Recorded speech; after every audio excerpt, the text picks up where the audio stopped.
नमस्कार सर्वांना. आजची रेसिपी आहे मऊ लुसलुशीत चपाती. बघू शकताय मी हा गोळा घेतलेला आहे चपातीचा. आता हा आपण लाटून घेऊ. चपाती अशी लाटून घेतलेली आहे. आता त्याच्यामध्ये असं तेल लावायचं आहे.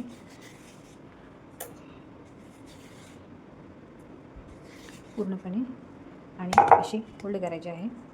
4 पदर होतात. पीठ लावून घेऊ. आता हे आपण लाटून घेऊ. आता ही चपाती पूर्ण लाटून घेतलेली आहे. तर आपण भाजून घेऊ.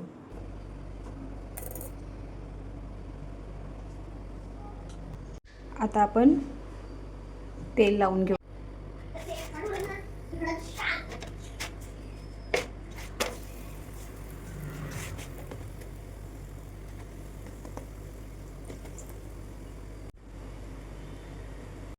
ही पहा, अशा प्रकारे आपली ही चपाती तयार आहे.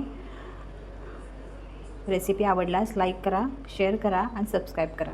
थँक्यू.